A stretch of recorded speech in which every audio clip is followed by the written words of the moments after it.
Bismillahirrahmanirrahim. Assalamualaikum warahmatullahi wabarakatuh. Perkenalkan, nama saya Ismail.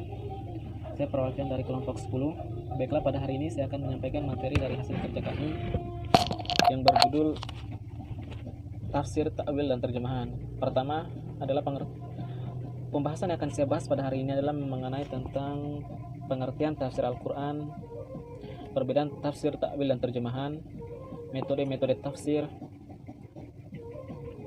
dan kriteria dan syarat-syarat mufasir. Yang pertama adalah pengertian dari tafsir Al-Quran. Kata tafsir berasal dari bahasa Arab, yaitu tafsir, yang hanya terdapat yang hanya dipergunakan sekali dalam Al-Quran, itu pada surat Al-Furqan, surat ke-25 ayat ke-33 yang berbunyi, A'udzubillahi minasyaitonirrajim, Bismillahirrahmanirrahim, wala ya'tunaka bimatsalin illa ji'naka bil haqqi ahsana tafsiron. Tidaklah orang-orang kafir datang kepadamu membawa sesuatu yang ganjil, melainkan kami datangkan kepadamu sesuatu yang benar dan yang paling baik penjelasannya. Kata tafsiron di sini yang menunjukkan berarti penjelasan. Jadi tafsir itu adalah sebuah penjelasan atau uraian. Yang kedua adalah bagian yang berikutnya adalah pembahasan berikutnya adalah tentang perbedaan tafsir, ta'wil, dan terjemahan. Sebenarnya sulit membedakan antara tafsir dan ta'wil dan terjemahan, akan tetapi ada beberapa hal yang dapat membantu kita memahami ketiga istilah ini. Pertama, menurut Muhammad Quraish As-Shihab, perbedaan tafsir dan ta'wil sangat jelas. Tafsir adalah tersembunyinya makna ayat kepada sebagian pendengar.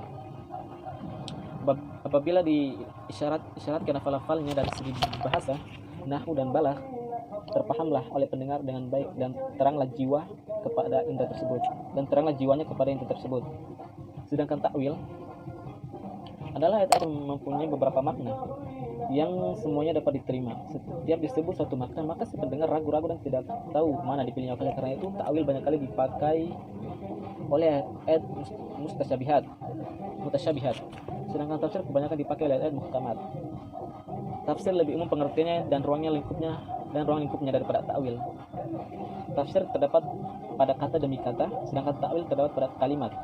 Tafsir menerangkan kedudukan lafal atau kata dari sudut hakikat dan majaz, sedangkan ta'wil menjelaskan dari sudut batiniahnya. Pembahasan berikutnya adalah pembahasan C, yaitu tentang metode tafsir. Ada 4 macam metode yang dijelaskan di sini. Yang pertama adalah metode tafsir tahlili. Apa itu metode tafsir tahlili? Adalah sebuah metode yang mengkaji Al-Quran dari segala segi dan maknanya, ayat demi ayat, surat demi surat, sesuai dengan urutan dalam Mushaf Utsmani. Sedangkan tafsir ijmali adalah tafsir. Yang kedua adalah tafsir ijmali. Apa itu tafsir ijmali? Tafsir adalah penafsiran Al-Quran dengan secara singkat dan global, tanpa uraian yang panjang lebar. Maksudnya, tanpa uraian yang panjang lebar, maksud menjelaskan arti tanpa uraian yang panjang lebar. Yang berikutnya adalah tafsir muqarran. Apa itu tafsir muqarran? Dia adalah sebuah metode tafsir, adalah satu metode yang ditempuh oleh para mufasir dengan mengambil sejumlah ayat Al-Quran, kemudian mengungkapkan penafsiran para ulama tafsir terhadap ayat-ayat itu. Maksudnya apa?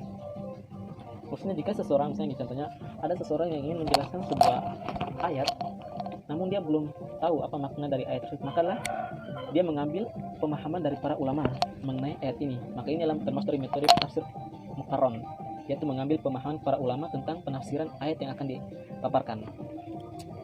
Yang berikutnya adalah tafsir maudhu. Apa itu tafsir maudhu?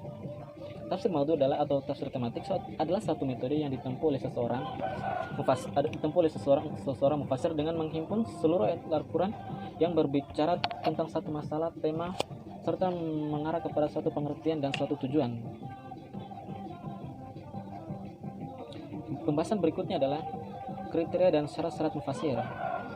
Kriteria dan syarat-syarat mufasir adalah sebagai berikut. Menurut Al-Qattan, mengungkapkan beberapa syarat yang harus dipenuhi oleh seorang mufasir. Di antaranya yang pertama adalah memiliki akidah yang benar. Kedua, terlebih dahulu menafsirkan Al-Quran dengan Al-Quran.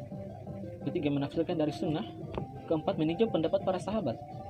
Kelima, memeriksa pendapat para tabi'in. 6. Menguasai pengetahuan bahasa Arab dengan segala cabangnya. Ke-7. Menguasai pokok-pokok ilmu yang berkaitan dengan Al-Quran. Ke-8. Memiliki pemahaman yang cermat dan teliti. Yang berikutnya adalah kesalahan-kesalahan dalam menafsirkan Al-Quran. Pembahasan berikutnya adalah pembahasan E, yaitu tentang kesalahan-kesalahan dalam menafsirkan Al-Quran. Yang pertama adalah menafsirkan makna atau pengertian di mana lafaz Al-Quran itu dibawanya pada pengertian sesuai dengan keyakinannya. Yang kedua adalah yang pertama adalah menafsirkan makna dari pengertian di mana lafaz Al-Quran itu dibawa pada pengertian sesuai dengan keyakinannya. Ini maksudnya seseorang menafsirkan Al-Quran sesuai dengan apa yang diyakini, bukan sesuai dengan sunnah, bukan sesuai dengan pendapat para sahabat, bukan sesuai dengan pendapat para tabi'in, tapi sesuai dengan hawa nafsunya. Maka ini adalah suatu kesalahan dalam menafsirkan Al-Quran. Karena dalam menafsirkan Al-Quran diperlukan suatu kecermatan, karena dalam menafsirkan Al-Quran diperlukan pendapat-pendapat dari para sahabat dan pendapat-pendapat para tabi'in untuk bisa lebih mudah memahami apa dari makna dan tujuan dari ayat-ayat dalam Al-Quran. Yang kedua adalah penafsiran Al-Quran semata-mata menurut orang Arab, tanpa memerhatikan pembicaraan Al-Quran yang kepada Al-Quran itu diturunkan, serta berbicara kepada dengan memakai Al-Quran itu juga. Yang kedua yaitu tentang penafsiran Al-Quran semata-mata menurut orang Arab, tanpa memperhatikan pembicaraan Al-Quran yang kepada Al-Quran itu diturunkan, serta berbicara kepada dengan memakai Al-Quran itu juga. Itulah materi yang dapat kami sampaikan. Itulah materi yang dapat saya sampaikan pada hari ini. Lebih dan kurangnya saya perwakilan dari kelompok Sulung, mohon maaf bila ada kesalahan dalam penyampaian kami. Sekian dari saya. Akhir kata saya ucapkan Assalamualaikum warahmatullahi wabarakatuh, dan terima kasih juga untuk telah melihat video ini.